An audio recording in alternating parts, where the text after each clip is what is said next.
Selamat malam pemirsa, Anda kembali di Visi Negarawan bersama saya Indra Molan. Mari kita menjauh sejenak dari hiruk-pikuk politik, menjauh dari bermacam polemik. Dengan Pancasila dan Konstitusi sebagai referensi, kita berdiskusi untuk perbaikan negeri. Membahas bermacam isu kebangsaan, bukan kepentingan pribadi, kelompok, atau golongan. Visi Negarawan menjadi kanalisasi gagasan-gagasan luar biasa untuk memecahkan berbagai persoalan bangsa. Dan apa tema diskusi kita? Berikut rangkumannya.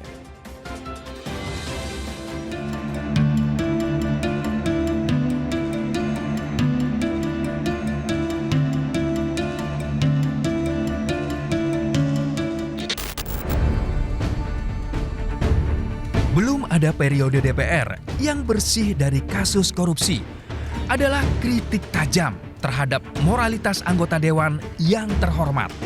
Kritik itu merupakan hasil pengamatan Indonesian Corruption Watch beberapa waktu lalu. ICW juga menganalisa 4 akar persoalan korupsi di Senayan, yaitu biaya politik yang tinggi, beban pendanaan partai politik, motivasi menjadi anggota DPR, serta konflik kepentingan yang kerap terjadi. Bancakan anggaran, bancakan proyek, hingga bancakan kuota adalah sebagai modus memperkaya diri. Menurut data KPK, sejak berdiri hingga Januari 2024, ada 344 anggota DPR dan DPRD yang menjadi pesakitan KPK. Korupsi berasal dari bahasa Latin, corruptus dan corruptio, artinya kebusukan, kebejatan, tidak bermoral, dapat disuap, atau penyimpangan dari kesucian.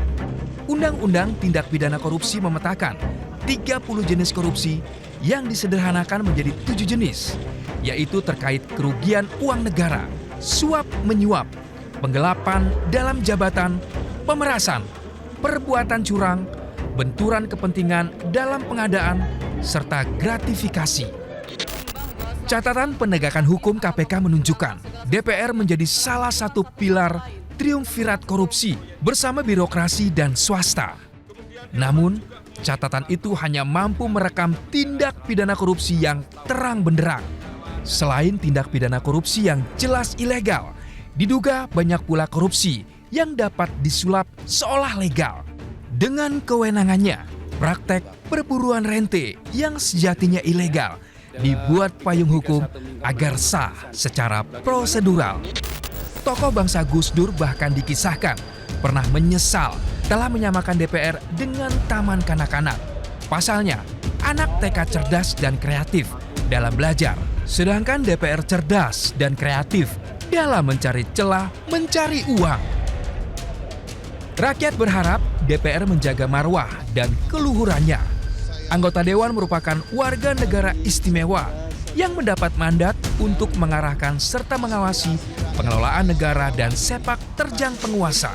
Tentu dengan harapan mereka yang berburu kursi dewan tidak bertujuan untuk menimbun kekayaan. Kita berada dan memiliki positioning sebagai negara besar. Negara yang berdaulat sepenuhnya. Negara yang harusnya bisa mendapatkan kesempatan untuk menjadi negara adidaya. Kita menuju ke arah sana. Maka pikiran-pikiran kita, baik itu berupa konsepsi dan gagasan yang kita miliki,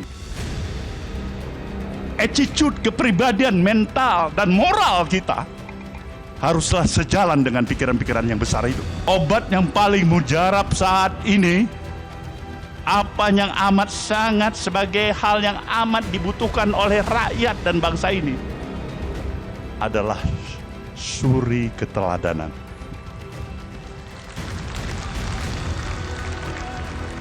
Di sana sebenarnya permasalahan, kalaupun kita menghadapi permasalahan, suri keteladanan. Bung Hatta pernah berujar, kurang cerdas dapat diperbaiki dengan belajar, kurang cakap dapat dihilangkan dengan pengalaman, namun kurang jujur sulit diperbaiki. Sistem rekrutmen anggota legislatif berdasarkan demokrasi elektoral memang tidak mampu membedakan kandidat berintegritas dengan kandidat yang pragmatis. Syarat menduduki kursi dewan hanya mendapat dukungan suara yang cukup. Seleksi caleg berintegritas sebenarnya tugas partai politik.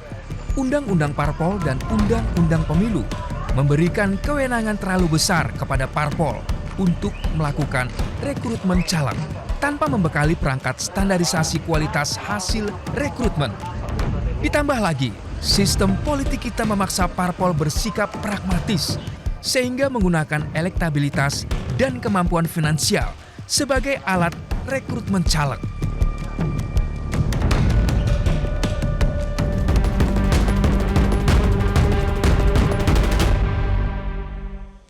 Ya, sejak KPK berdiri hingga Januari 2024, sedikitnya 344 anggota DPR dan DPRD telah menjadi pesakitan KPK.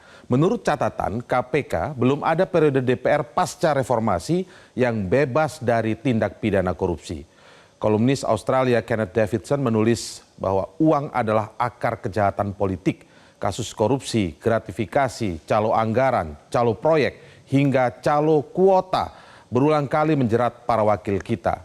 DPR menjadi penopang triarki rasuah bersama pejabat eselon dan pihak swasta. Bapak Sosiologi Max Weber menyatakan politik adalah tugas, jabatan, dan panggilan hidup. Sayangnya lembaga politik kerap disalahgunakan sebagai medan transaksi dan komersialisasi oleh para politisi yang ingin memperkaya diri. Filsuf Inggris Aldous Huxley menyebut mereka sebagai political merchandiser atau pedagang politik. Bung Hatta pernah berujar, kurang cerdas dapat diperbaiki dengan belajar. Kurang cakap dapat diperbaiki dengan pengalaman. Namun, kurang jujur sulit diperbaiki. Apakah jabatan hanya batu loncatan untuk meraih kekuasaan lalu menimbun kekayaan? Apakah usai berebut kursi, anggota DPR lalu sibuk mencari celah korupsi? Untuk membahasnya malam hari ini telah hadir 3 narasumber, Guru Besar Filsafat Politik Profesor Dr. Wahyu Wibowo. Selamat malam Pak Wahyu. Kemudian cendekiawan kebangsaan Sukidi PhD. Selamat malam Pak Sukidi. Malam. Dan Ketua Institut Harkat Negeri Sudirman Said. Pak Sudirman Said, selamat malam. Selamat malam, Mas Indra. Visi Negarawan akan segera kembali sesaat lagi.